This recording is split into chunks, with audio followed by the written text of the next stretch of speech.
We have to find somebody that'll work with us that has dealt in the dirtiest of dirty business. We're losing. Diddy's career might be doomed because 50 Cent released the prison audio of Diddy, and the internet went crazy. Everyone was curious about 50's next move. Additionally, he made it apparent that what we've seen so far might only be the beginning as he spoke about his Netflix documentary project, Sean Combs' The Reckoning. He plans to release more cassettes. There's other stuff that you just have not shown. Yeah, well, everything couldn't make was 4 episodes. Right. So it was a lot, you had to pick and choose things, like even in an area where he chooses to date people who he knows previously dated someone. He has a baby by a woman that was dating Tupac. Wow. To add to it, but we had to cut it down so it could. For time. Yeah. So are you coming out? I know next year is going to be a number 2. Season 2? I just put it on YouTube. I just put it on YouTube. Yes, it is correct. 50 recently made a suggestion that more Diddy footage would be made publicly available on YouTube. Diddy's subsequent exposure for attempting to intimidate and influence a juror is arguably the largest and most damning revelation to have surfaced online since this 50 Cent interview. These are the specifics. Well, Diddy was recording because he thought he was about to beat the case. So he wanted to do a Netflix documentary. Didn't pay the guy, and then 50 got all 140 hours of footage of secret Diddy tactics. Well, there's a guy named Neil who was mentioned in the court, works right up under Diddy, was organizing everything. Allegedly, they are saying that he is on video, film, tampering with witnesses, giving out addresses, offering money, bribing, we'll pay for your lawyers, all kind of shit that could be counted as witness tampering, obstruction of justice. And 50, of all people, has his hands on this footage. And I'm hearing that this could implicate Diddy's lawyers in some bullshit. They could be charged. This shit is getting wild. And I'm hearing that this 50 Cent documentary is just the fucking tip of the iceberg. This guy in this video said one specific name, and it was Neil, and it automatically made me think of Neil Dominique. Everything that we just covered the other day that came out from Diddy's former chef, Jordan, who was going to be a witness testifying against Diddy in the criminal trial. You remember she just took to her Instagram calling out Neil Dominique, saying that he was basically the one to give Diddy information that she was testifying to the grand jury. She has been claiming for a while when she testified to this grand jury on April 2nd of 2024, just 2 weeks later, Diddy's attorney would text her saying, "Dear Chef Jordan, this is Aaron Dyer. I'm Sean Combs' attorney. I left you a voicemail last week, but wanted to follow up.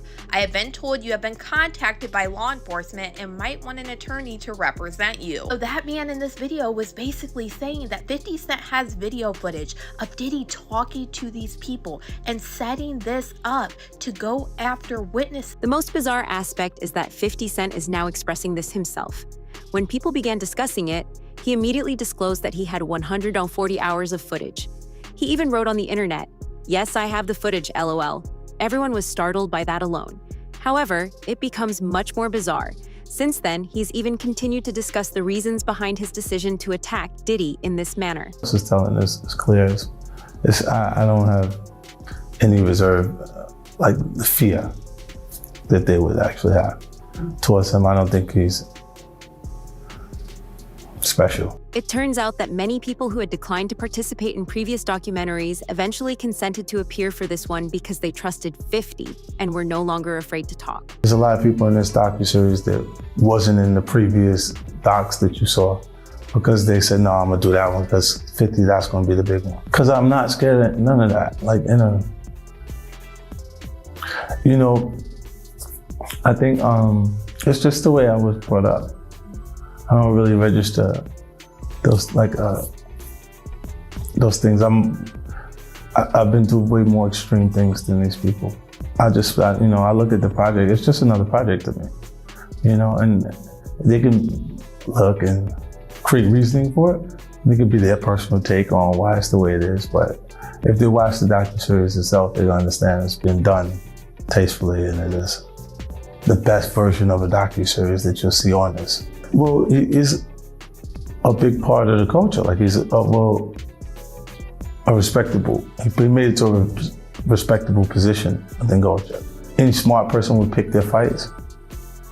And you say, I don't really get anything out of it. It's not my business anyway, so why say something about it? Like, the docuseries is me putting together people who had different experiences and letting them tell their truth, right? And a lot of things come out that make clarity for you in a different way to it. But I only was comfortable saying stuff about him because I've been saying it for 20 years. I've said it since that day, I'm like, what? Nah. Getting video from Diddy's last days prior to his arrest and indictment was one of the most significant events for him.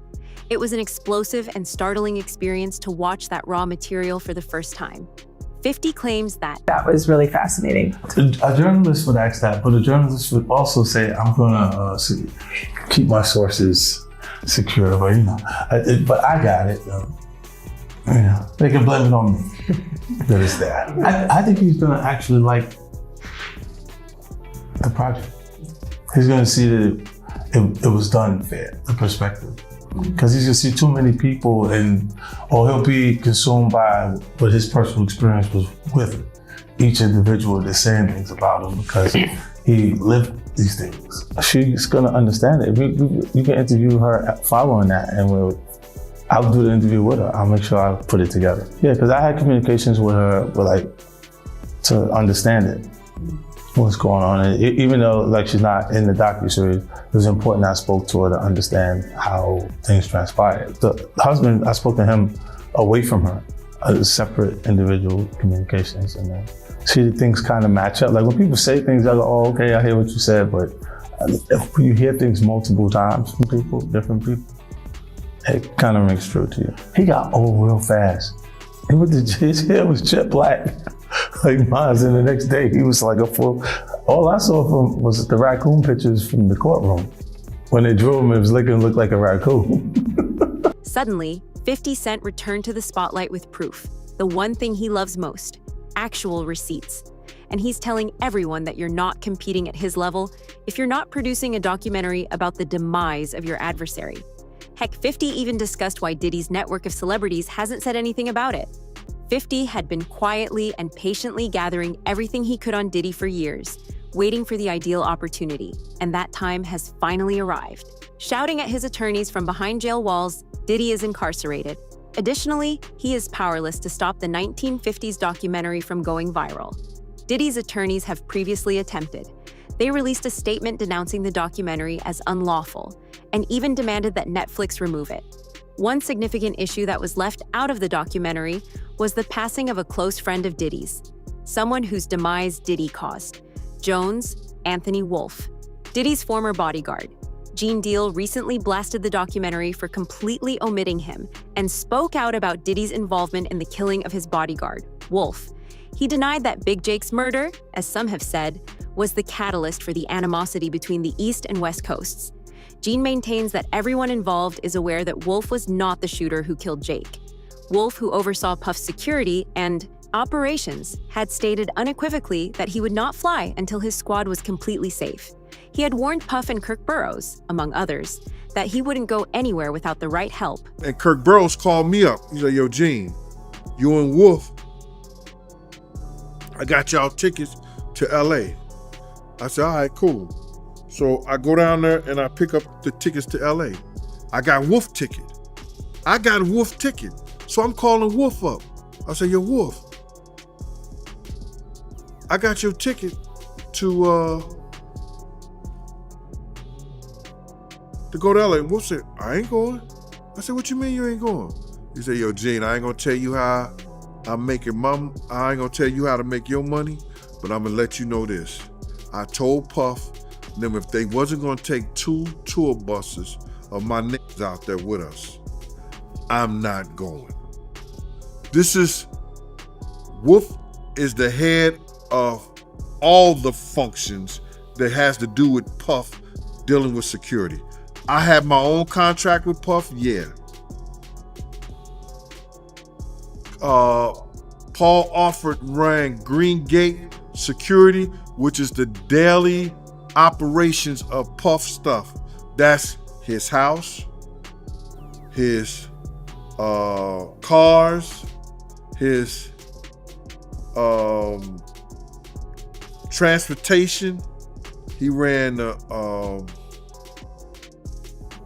office, the bad boy office, the clothing, all that shit. He ran the deli operation with his security. Wolf is over whatever's happening with Puff. You understand?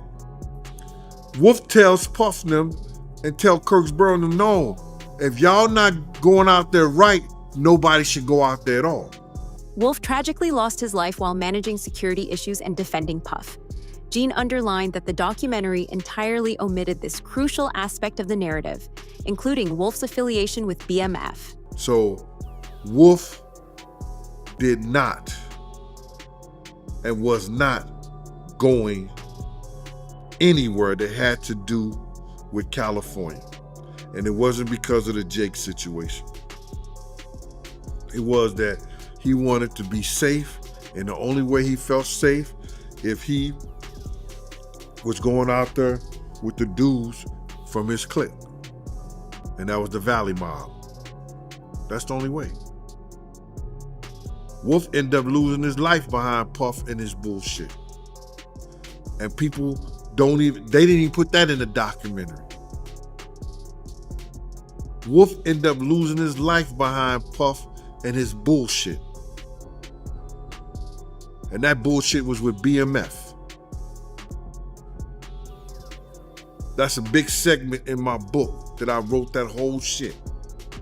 I wrote a whole big situation in my book regarding that, Mike. And I know you're doing this. I want to say that right there because I was there the night that Meech had promised Puff, you know what I'm saying? He ain't had to worry about Suge Knight. He ain't had to worry about nobody from this point on. And telling Puff some shit like that made him think that he could talk to Wolf any kind of way. Because if anybody knew, BMF was powerful back then. They had dudes from everywhere. And Meech telling him he ain't have to worry about nobody no more. It made Puff think that he could tell Wolf that he didn't need Wolf no more. And one thing led to the next. Gene's point is easy to understand. Wolf's demise wasn't only an unfortunate incident, it was closely related to the industry's dynamics and the choices made by people in authority, and the documentary did not give it the attention it deserved. In response to the documentary, Diddy and his family are reportedly contemplating a hefty $1 billion defamation lawsuit, possibly the biggest in history. Despite all of that, 50 Cent pointed out that filing a lawsuit would require demonstrating that the documentary's claims are untrue. That could lead to more issues and open a large door. Diddy is having financial difficulties. Despite his affluence, he finds it exhausting to keep up with the constant legal disputes, appeals, and attorneys. It will be more difficult for him to maintain the lifestyle he is accustomed to without additional money, and that might be the true punishment. Diddy's true issue is that he secretly recorded private discussions with Mark Agnello, his attorney, who had successfully represented him in court. That is a serious betrayal. In order to communicate openly and safeguard their clients by permitting a third party to be there and recording those conversations, attorneys rely on client confidentiality and privilege. Diddy totally betrayed that confidence. Mark Garagos, who is my co-host on Two Angry Men, he's represented Diddy for years, and his daughter is part of the Agnello defense team, and he was involved in all of this. So in this past weekend's podcast, I pushed him to find out how Agnello really feels here, and Mark kind of skirted it some, but I think you get the sense. Diddy knew that Mark was being recorded, but Diddy didn't tell Mark. Does Mark feel betrayed by Diddy? I've not talked to Mark about it. What do you think? Would feel. What do you think? think? I will tell you, I'll just tell you, if it was me, I would be more than a little upset. I was more than a little upset when the client didn't know and I was being recorded. I mean, there was a while there where I was meeting clients under bridges, freeway bridges, because I was PTSD over it. So I think as a lawyer, it is one of the most inviolate oaths that you take to protect the client confidentiality and the client privilege. So I don't know, I haven't talked to Mark, but if I were Mark, I would be out of my head. Out of my head. It's incredible. Diddy did two things here. Number one, he betrayed Mark Agnifilo, who, to your point, did so much for him. Obviously, without Mark Agnifilo, may very well be spending the rest of his life in prison. The second thing that he did is, by having a third party that's privy to the conversation, the videographer in this case standing there, there's no privilege, right? Diddy waived that entire privilege. Right. Now, it didn't end up backfiring because it seems nobody knew about it until the end of trial, and what are you going to do at this point? But it's such a callous act by Diddy to just sell out his lawyer like that. It's so selfish. The startling facts regarding Diddy's criminal business and actions have continued to surface ever since he made this terribly foolish error. The documentary intercuts video from this period in which Diddy is seen on the streets, pausing to snap pictures with people who approach him, mostly guys. After giving so many embraces, he suddenly quips that he needs a bath and hand sanitizer, saying, "That's what I have to do." It is comparable to 150 hugs. Do you sense me? Regarding what's happening out here, we have to be realistic. Now is the moment to purify. In a different clip, Diddy discusses hiring an editor to compile footage of Don Richard, a former member of his groups Danity Kane and Diddy Dirty Money. Don Richard has filed a civil lawsuit against Diddy, alleging sexual assault, battery, unfavorable working conditions, and low pay. In the video, she talks favorably about her relationship with Diddy. Don has a very excellent cause to talk poorly of him, in case you guys were unaware.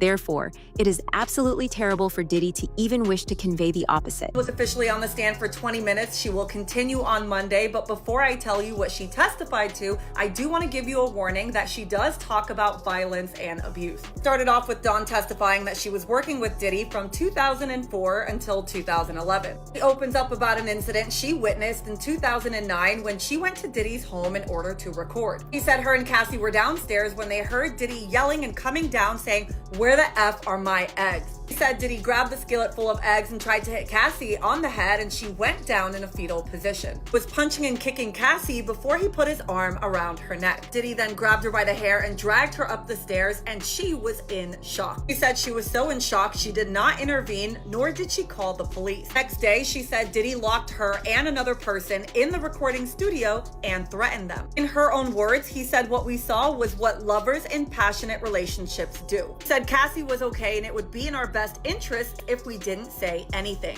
He claims that Diddy then said he was trying to get them to the top of the industry before threatening them by saying where he comes from, people go missing if they talk. Then after all of that, he got them flowers. Prosecutor then asked, "How did you understand that?" And she said, "Death." His attorney yelled objection, and then they had a sidebar. That's when attorneys from both sides will come up to the judge and whisper between one another and nobody else can hear. If she witnessed, and she's saying that she witnessed a gangbang, which actually we know it as called a train. And she worked on the album, The Train to Paris. And like I heard one of the YouTuber, could be Tistel, say that we didn't know what the train to Paris meant. But now we know that the train to Paris was a train in Scotland, according to Dawn. It wasn't a train in Paris, it was a train in Scotland. Now, only time I ever witnessed Puff doing something is when two guys and two girls will go in the room. And that was just regular. And however they did it, whatever they did, that was their business. But he gotten bold enough, whereas that he would do that in front of Dawn and other people at a poolside in Scotland. You sure it was Scotland, man? Yeah, that's what she said, man. Scotland, Arizona, but not Scotland, the country. Nah, she talking about the country, man. Wow. I just think that, you know, man, you got to go back to the drugs and the alcohol, man. The drugs and the alcohol, man. And those things that make you do strange things. And for somebody to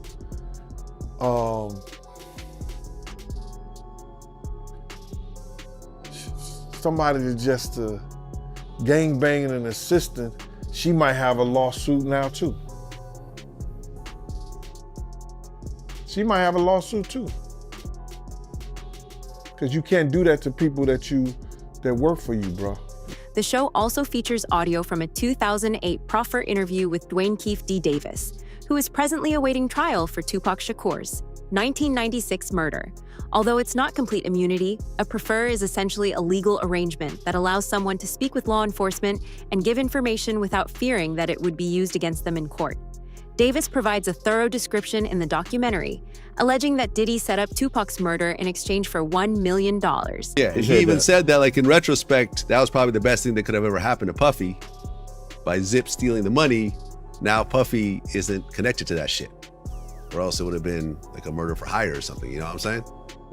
The FBI said Zip. So the FBI told you the They said he same was thing. a dirty motherfucker, yeah. So the FBI told you that Zip kept that money as well. They said Zip's a dirty motherfucker. Everybody crossed you. You the last one to know every fucking thing. Even lawyers, your friends, everybody you cross your ass. Is it evidence that Diddy did it? Not at all. This kind of interview or proffer doesn't show guilt in and of itself, but it can help when we can piece together the facts using the accused killer's own interviews. What makes you say you lost your empire because of Puffy? Why you say that? I did. Shit.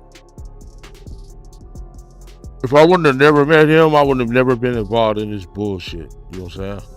If I would have never met the brother, I wouldn't have never been involved in this bullshit. Really. Because me and Suge was playing on the same Pop Warner team and everything.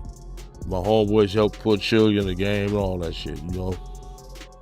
And it really crashed two people's empire that fucking one night. You know what I'm saying? Mine's for sure. Suge's too. Yeah. Right. Yeah, man. So you feel like Puffy, he's the reason for your empire and Suge empire going down because of the whole situation with Tupac. Exactly. He the only one still balling. Shit. Yeah, he made our shit go down, man. Yeah, I ain't even met the motherfucker. He won't even look out or nothing, you know? So break that down, man, for the people out there that don't know the backstory. What did Puffy do exactly to break down y'all empires? Because he pitted us against each other, it seemed like. He pitted us against each other. You know, which was kind of smart because we're Crips and Suge was Bloods. Like, you know what I'm saying? He just called me and Zip was rolling up Greenleaf one night. He called and asked, you think it's safe to come out here to do our concerts? And I just said, man, give me like 50 tickets. And each concert, we'll be out there with you. We'll go with you. We went to the concert in San Diego, went to the concert in Anaheim, Irvine Meadows, and the one in Las Vegas with them. Yeah, and back then they was just a startup coming up. You know what I'm saying? They didn't really have no money like that. We were balling. We was the bosses. The document also delves into Did's past, including his relationship with his mother, former romantic relationships, many of which were abusive, and his thinking as he rose through the ranks of the music industry. This is a young man who grew up with street-funded privilege. After his father passed away, it's very clear that his mother kept on hustling and kept hanging around hustlers. Tim Dog has described the parties in the house: pimps, hoes, hustlers, models, basketball players. You got that kind of crowd. There's got to be a drug dealer or so there.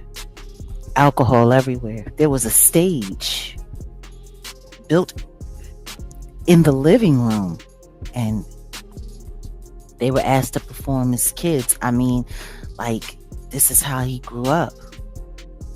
It was almost if he was designed to throw the parties that we'll later hear about.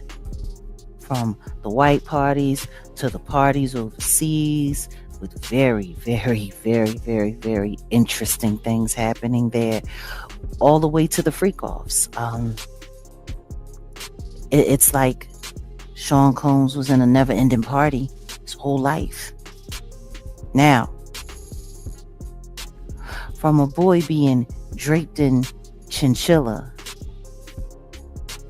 to a boy running around the streets promoting parties, interning for Andre Harrell before he got a paid position. I mean, his life was like a whirlwind. It was almost like he was in too much of a rush to grow up.